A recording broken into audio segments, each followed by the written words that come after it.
Alright, what's up everybody, and welcome back to Rare Pepe Tutorials. This is part 4 where we're going to talk about how to get XCP and pepecash out of a dispenser. In the last video we showed how to get cards directly from a dispenser, so be sure to go back and review that video. In this video we're going to talk about how to get XCP and pepecash from a dispenser, and we're going to show some of the problems that you can typically run into along the way. And then in the next video we're going to show you how to use Free Wallet to get XCP and pepecash out of a dispenser. So here we are in Rare Pepe Wallet. We're going to go down and find a card that we want to purchase, like this Yoga Pepe card. And we can see that we can flip this card over and we can choose to purchase with XCP or purchase with pepecash. The problem is if we go up to our wallet in the upper right, we have Bitcoin, which we added in the last video, but we don't have any XCP or pepecash. So now we're going to go to xchain.io, and once again we're going to go to dispensers just like in the last video, but this time instead of looking for a card that we want to purchase, we're going to look for a dispenser that houses XCP or pepecash. So here we can see one that's selling XCP for about 49,950 satoshis. Let's click view to view that dispenser. And this is going to take us to the first problem in this tutorial, which is the dispenser is closed. So we don't want to send any Bitcoin to this address because we won't get anything in return. No problem. We can just go up and choose back in our browser and look for another dispenser where maybe we'll have a little more luck. So we go back to our list of dispensers, we go to page 2, and here's a dispenser for XCP at 57,500 satoshis. Here's one at 50,000 satoshis. Let's take a look at this one. Alright, so this one looks good. It's green, the dispenser is open. So let's take a look at a couple of other things that I always look for. Now, if we look at this give quantity here, this give quantity looks good, 1.00000. That's what you want to see. But kind of a common scam that I've seen is that people will create an XCP dispenser but post it with a give quantity of 0.1000. This is something you should definitely be on the lookout for, because basically you're paying 10 times the amount that you think you're paying because you're only getting 1/10 of an XCP, not a full XCP. So be sure to look out for that, but in this case this give quantity looks good. So the next thing that I'll look at here is the give remaining quantity. And in this case, the dispenser is almost empty. There's only 10 XCP left in this dispenser. Now, this could be one of two problems. First of all, it might just not be enough for the card you're trying to purchase. If you're trying to purchase a card for 50 XCP, 10 is obviously not enough. But the other thing that can be a problem is when you and someone else are both battling, trying to get the last remaining tokens out of a dispenser. That can present some challenges too, and that's something that I talked about in the previous video. So sometimes in this spot, what I'll do is I'll just go back in my browser and I'll try to find a dispenser that maybe has a higher give quantity remaining. So here we go back to the dispensers, and we're going to advance here to page 2, and then we're going to find this dispenser at 55,000 satoshis for 1 XCP. We click view. Right away we can see that the dispenser is open, which is excellent, and it has a high give quantity remaining, which is also good. But if we look in the upper right at the address of the dispenser, we see it starts with BC1. Now this is going to present problem number 3. RarePepeWallet.com will not send to a segregated witness address. This will not work out of RarePepeWallet.com. So if we take that address and we copy it and we go over here to RarePepeWallet.com, click on the little wallet icon, click on the Bitcoin icon, and then input that address. So we'll just do a Control V here to paste it. And then we go down to the send amount and we input the send amount for that dispenser. When we go down to the bottom and we click send, we get a message that says this is not a valid address. So this is problem number 3. You can't send from RarePepeWallet.com to a SegWit address. Now you can send from Free Wallet to a SegWit address dispenser. That will work. So that's another advantage of Free Wallet. But this is just a problem that you might run into when you first start trying to use the dispensers to get cards or to get XCP or pepecash. Okay, but it's no problem. We will persevere. So let's go back to dispensers here. Let's take a look at page 2. We can see here's a dispenser for 57,500 Satoshis. We click view. We can see the dispenser is open. We've got a 1 for the give quantity. There's a high give remaining, and the address is not a SegWit address. I'd say we are good to go here. So I'm going to copy this address, go back into rarepepewallet.com, go up to the wallet icon, and then click the Bitcoin icon. And I'm going to choose to send Bitcoin to that dispenser address. Now for the send amount, I'm going to go back to the dispenser, and I see if I send 57,500 Satoshis, I will receive 1 XCP. Well, I don't want to receive just 1. I actually want to get 10 XCP.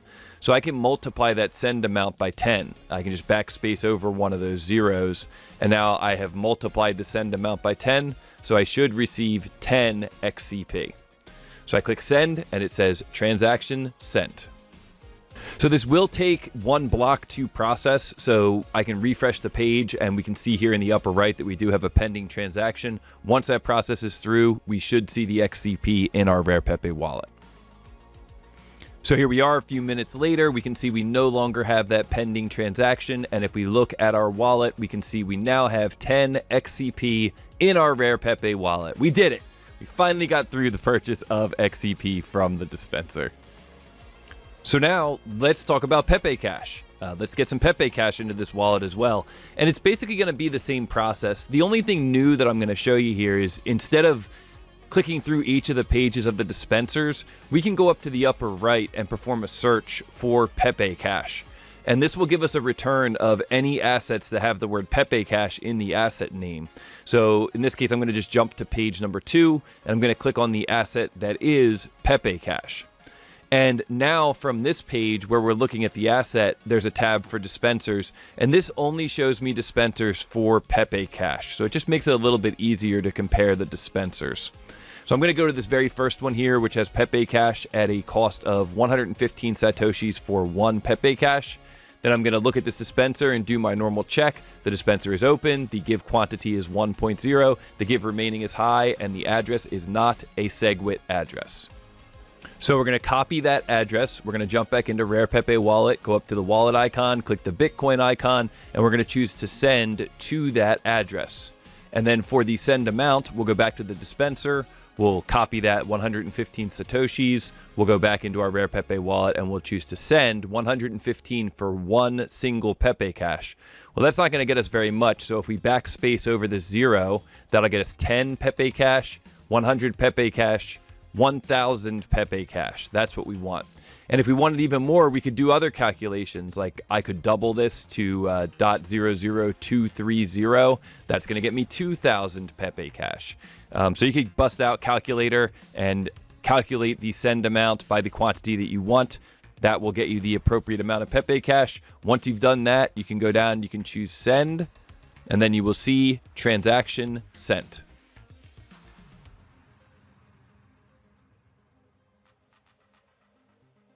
So just like in the last example, we just wait a few moments. We look in the upper right. We can see that that pending transaction has cleared. And now we can go into our wallet and see that we have 10 XCP and 2,000 pepecash. We are rich in the world of Rare Pepe wallet. So now let's spend it. I can see that these random rares here are probably a little outside of my price range, just from experience, knowing what those cards usually go for. So let me refresh the random rares, and here we go. Pepe Faucet. I've always wanted that card, so let me click that card to flip it over, and I can see that I can buy sell with XCP, and that there's currently a sell order for 0.9 XCP, so that is within my price range. I'm going to click on that sell order. And I'm going to say, actually, I want 2 of these. So you can see that Rare Pepe Wallet automatically calculates that out to 1.8 XCP total. And so I'm going to choose Preview Order just to make sure that this is what I want. And then I will click Place Order, and that will create a pending transaction for me to get that card into my Rare Pepe Wallet. And just because I can't get enough Pepe Faucet, I'm going to click Buy Sell with pepecash as well. And basically do the same thing. I look for the sell orders. I see there's a sell order here for 300 pepecash. So I click on that sell order, and I say that I would like to purchase a total of 1 of these Pepe faucets using pepecash. and I'm going to say that I want to preview order and place this order. So now, once again, we're going to have some pending transactions up at the top of the screen. One of these pending transactions is for the XCP order, and if I refresh the page, we'll see that I actually have 2 pending transactions, one for the XCP order, one for the pepecash order. So now I'm going to take a look at Show My Rare Pepes, and I just wanted to remind everyone that this address that I'm showing here, this 1GND address, that is a live Rare Pepe wallet address. It's the same address I'm using for the entire tutorial series. So if you've enjoyed what you've seen so far, feel free to send me a Rare Pepe that you think I might enjoy. And who knows, maybe it'll even make an appearance in an upcoming episode of these tutorials.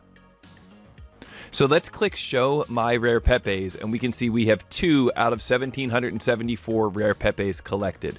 We have the VR Pepe that we bought last episode from a dispenser, and the pepecash we bought this episode from a dispenser. Now, pepecash is a little bit strange because it's both a card and a currency. It's a card in Series 1, but it can also be used as a currency, which we saw earlier in this video. Anyhow, regardless of how strange pepecash is, we wait a few moments for those pending transactions to resolve. We click Show My Rare Pepes once again, and now we see that we have a total of 3 out of 1,774 Rare Pepes because our Pepe faucet purchases have cleared. So that's going to bring us to the end of part 4, using dispensers to purchase XCP and pepecash. I hope that you now understand what the process looks like, but I also hope that you'll join us for part 5, where we show you how much easier it is to do this when you utilize the tools that are found inside of Free Wallet. Otherwise, I hope that you enjoyed the video. Let us know what you thought down in the comments. Be sure to like and subscribe, and we'll see you in the next one.